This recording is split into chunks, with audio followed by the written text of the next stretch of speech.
Fiona Apple live on KCRW. Morning Becomes Eclectic. I'm Chris Douridas, and happy that we have in the studio with us this morning Fiona Apple. It's good to finally meet you. You too. Thank you. Welcome to the station. It's great to have you here. I guess you've been a resident of Los Angeles now for nearly a year. Coming up on, 9-10 months you've been living here? Yeah.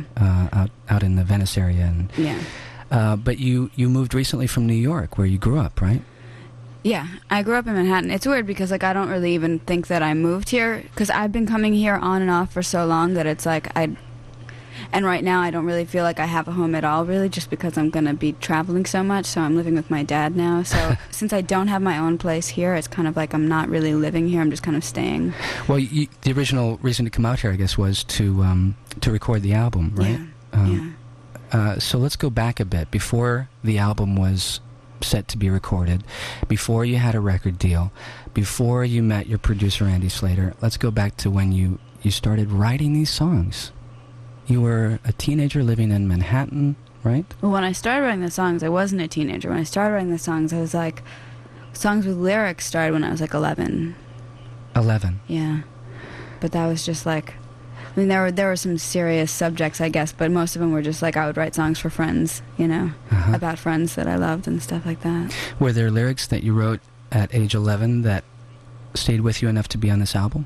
No. Okay. No. I mean, it's just kind of you outgrow the songs. It wouldn't, my whole reason for wanting to do this is so that I can perform the songs that I've written, so that I can express the way that I feel now and be heard and be acknowledged for what I feel right now. And so it's sing them, even if I can still relate to those feelings that I had when I was 11, to sing them now just wouldn't make sense because I don't feel them right now, so I didn't make it.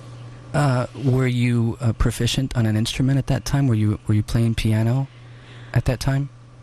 Yeah, I was playing piano. I mean, not much, I'm not playing much better now than I was playing then. I mean, it's I can play piano, but it's really weird. It's I'm not really a pianist. I can play what I write, but I can't play anything else. I can read music kind of, sort of, but I can't really play other styles. But you can find the melodies you're hearing in your head. You can work things out. Yeah, I don't but when I play, I don't make up parts. I just kind of play whatever happens while I'm singing. Whatever my fingers have time to do and whatever I can concentrate and coordinate myself enough to do, that's what happens usually. I see. So that the piano helps you work out your thoughts and your ideas. Yeah. So I'm guessing you would think of yourself as a lyricist first, as a writer. Yeah, definitely. When you were, at that time, were you singing? Were you simply just writing poetry and writing lyrics and writing music? I did both separately. I used to write just instrumental stuff on the piano when I was 8 and stuff like that, and I would write, and I've always written just with words. And then it came together when I was 11. I don't know why. I don't remember why or what prompted me to do it, but it just came together. I think that the lyrics are the most important thing for me. I mean, I think that the music is there for me. I love music, and I'm not trying to take any of its value away from, what it has to do with what I'm doing, obviously. I'm a musician, so the music is important. But really what it is it just makes it possible. The music makes it possible for me to sing it. And there is a certain satisfaction when you write something down. It gives me satisfaction to be able to express something and be able to get it out on paper. But the real ultimate satisfaction really comes when you're able to get up and sing it and make it physical and really express what you want to express. And the music is what allows me to do that. So it's kind of music is a little bit secondary almost, Did you feel sort of alone as you look around the friends that you had at that time? Were you Did you find anything unique about your feelings and your emotions and the way you viewed the world as compared to your friends around you? Well, I don't think I knew enough about what was going on in anyone else's head to think, to be able to tell if what was going on in mine was unique, I don't think that there's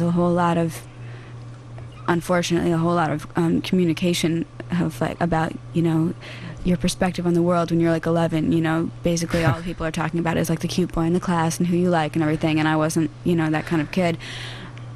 I didn't think that I was unique. I kind of just thought that I didn't think about it, you know. Well, you know, a lot has been made of the fact that that this album came from an artist who's 18 years old, but in reality the songs were written primarily when you were 16, 15, 16, 17. Yeah. You know, that your music belies your age, that the depth of your writing is surprising, especially for an 18-year-old. How do you react to that? Is that insulting in your mind? Do you It's not feel insulting. I mean, I know that anybody who says it doesn't mean it as an insult. You know, it can only be a good thing. Well, you know, the only time that it's never insulting, but it's funny sometimes, just because some people will ask. You know, some people ask it like, "Oh, well, you know, you're only 18 and you write these things and they're really deep, and how do you do that?" and blah blah blah, and that's fine. And then some people kind of ask, kind of like, "Oh, how can you write that kind of stuff if you're only 18?" Like, as if they don't believe that I wrote it, or they just don't believe that it's possible. Like, I'm going to stand up and be like, you know, well, you're right, I'm sorry, I'm 27 and I didn't really write it and whatever. But it doesn't offend me, or I'm not insulted by it, but it's just, you know, what can I say about it? I don't know what an 18-year-old is supposed to be writing, you know.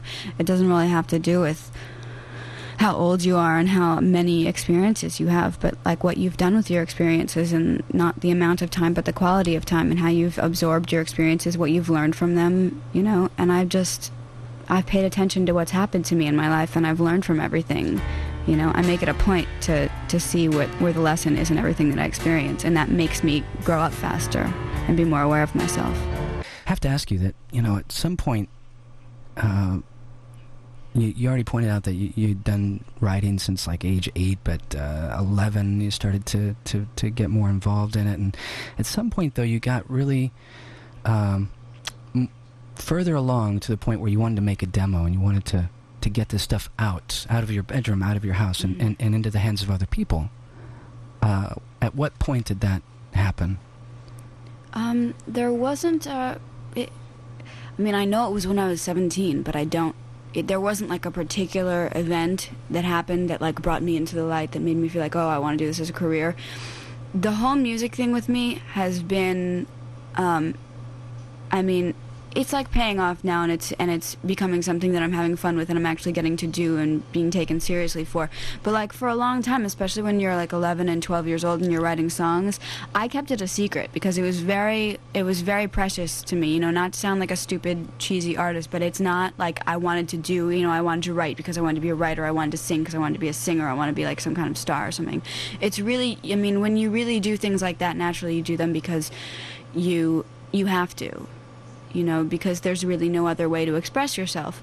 And so it was very precious to me, and I didn't tell a lot of people about it. There's still people that, you know, oh wow, that don't know that like I play the piano, and don't know that I sing, and have no idea that I write.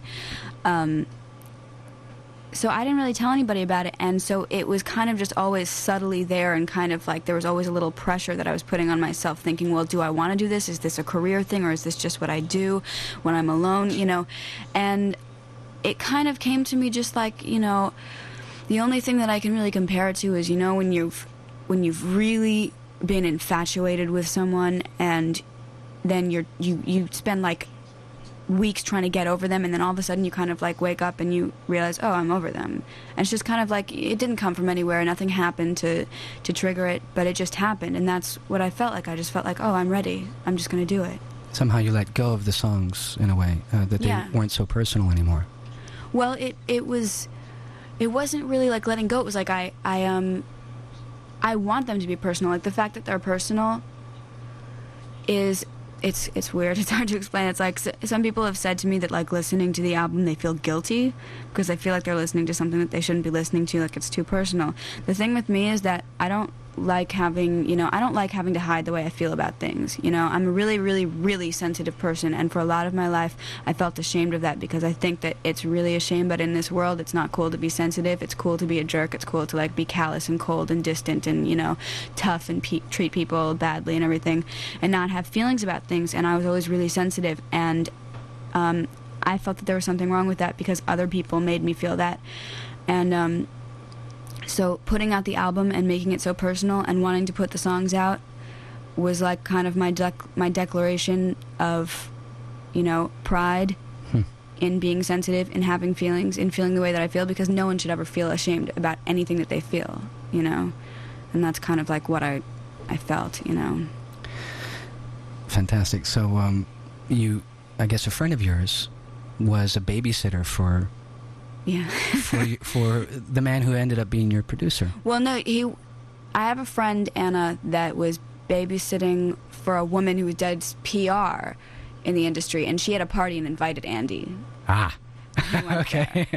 So it was a little more of a chain going on. Okay, so Andy Slater ended up getting a copy of the demos that through this chain of events. And do you remember his first phone call to you or his first visit to you? What he said to you? I remember that when I walked in, because I hadn't spoke to him on the phone, the woman who my friend babysat for, she called me up and gave me his number and said to make an appointment, and made an appointment with his secretary. Went in, I was expecting like some man in a suit with glasses, and I was expecting someone to sit me down and be like, okay, well, this is what we're gonna do. We're gonna change your image. We're gonna do this and whatever, or be like, sorry, you're not what I expected. I walk in and he's like this guy with the long hair. He's wearing like a jean jacket and this big hat, like looks like a kid, and tells me that I have a beautiful voice. And like, I think I like my voice now, but that was a shock to me then, because like the people in my family sing, but they have much different voices from me. My mom is a soprano, and my sister also, and they sing more operatic kind of style. It's the women in the family then, huh? That sing. Well, my father he came to New York originally from Tennessee on an opera scholarship, but there's all this opera going on, and like I just I never thought that I had a bad voice, but just in comparison to the voices that I was hearing around me for my whole life, I don't think that I really ever considered myself having a legitimate singer's voice, but he told me I had a beautiful voice, and I was like, oh my god. So that's how it started then, and he had brought it to the work group, and the rest. Here we are today. So your mother, as you mentioned, is a musician, a singer, and your father, I think, is also an actor. He's an actor. And you've got a sister who sings. Are there other siblings? Do you have a brother? Yeah, I have a couple of brothers, and I have lots of siblings, like half brothers and sisters all over the place. Sibling. It sounds so clinical, doesn't it? Yeah. But are they musicians? I have a brother that's an actor, and no, none of the rest of them are musicians. Is Apple the real family name? Apple is not the family name. Apple is my middle name. Ah. And it was my grandmother's last name, I think. It was somebody's last name, like my grandmother, my great-grandmother. But my parents were never married, so I kind of grew up using Fiona Apple, and then my mom's name and my dad's name, and like the whole name together was so long that like we kind of had to choose one if I was going to be something.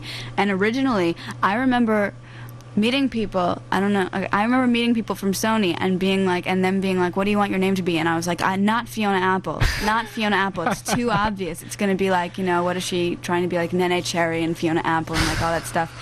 And like, because no one's going to believe that my name is actually Apple, but I don't want to choose my mom's name over my dad's, or my dad's over my mom's, so I took my middle name. So now it's Fiona Apple from the Big Apple. Yeah.